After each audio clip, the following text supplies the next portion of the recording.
অসম জাতীয়তাবাদী যুৱ ছাত্ৰ পৰিষদ হাইলাকান্দি জিলা সমিতিৰ দ্বিবাৰ্ষিক অধিৱেশনৰ প্ৰতিনিধি সভায়ে আজি আগন্তুক দুটা বৰ্ষৰ কাৰণে নতুনকৈ আকৌ এখন জিলা সমিতি গঠন কৰে।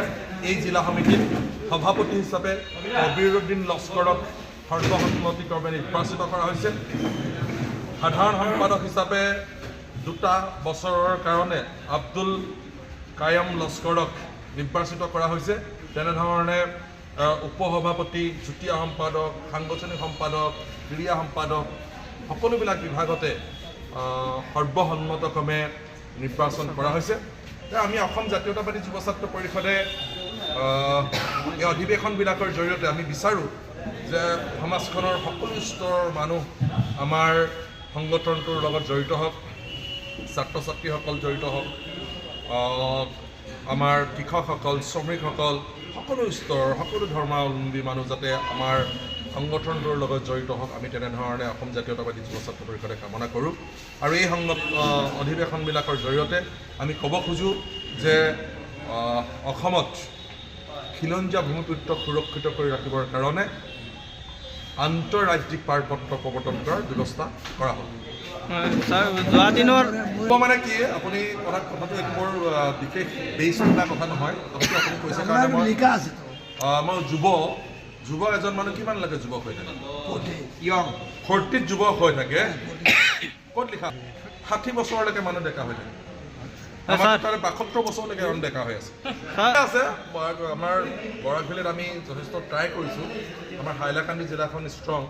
ইয়াৰ পাছতেও আমি ইফালে শিলচৰত বা আমি ইয়াৰ যিখন আৰু কি আছিলে, আমি আৰু এখন শাখা জিলা আছিলে, তাত আমি কৰিমগঞ্জ, এই জিলাকেইখনত আমি আহ্বায়ক পৰ্যায়ৰ জিলা সমিতি গঠন কৰিছিলোঁ।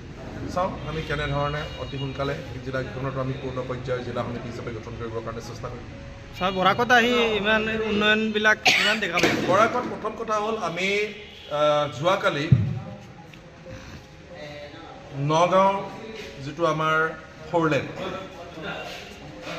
গুৱাহাটীৰ পৰা নগাঁও হৈ যিটো আমাৰ লামডিং হৈ লামডিঙৰ পিছত কি আহিলে আমাৰ হাফলং হৈ যিটো 4 লেন, সেই 4 লেনটো আজি বহুত বছৰ হৈ গ'ল। আজি পৰ্যন্ত ইয়াৰ নিৰ্মাণ কাৰ্য শেষ হোৱা নাই।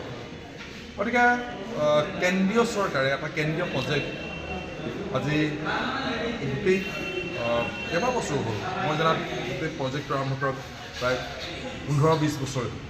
কাৰণ গুৱাহাটীৰ পৰা নগাঁৱলৈ যিটো 4 লেন নিৰ্মাণ কৰিছিল, একে সময়তে এই আমাৰ লামডিং হৈ শিলচৰলৈ অহা যিটো 4 লেন নিৰ্মাণ কৰা হৈছে। আজি পৰ্যন্ত এই 4 লেনটো সম্পূৰ্ণ কৰিব পৰা নাই। অনতিবিলম্বে 4 লেনৰ কাম সম্পূৰ্ণ কৰিব লাগে।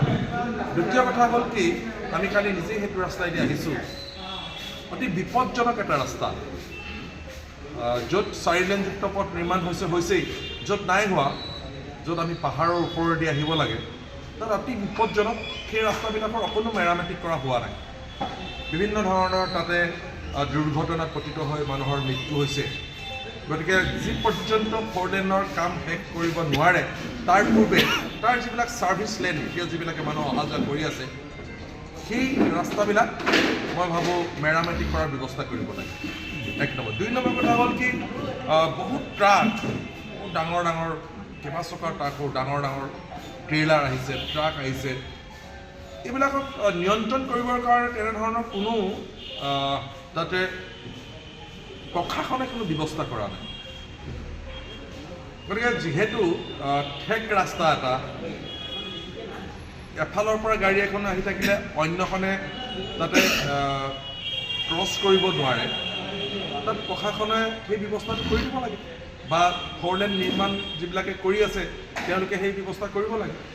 মুঠৰ ওপৰত আমাৰ কথা হ'ল, অসম জাতীয়তাবাদী যুৱ ছাত্ৰ পৰিষদ শিলচৰলৈ অহা 4 লেন আমাৰ যিটো পথ, সেই পথটো অনতিবিলম্বে নিৰ্মাণ কাৰ্য শেষ কৰিব লাগে।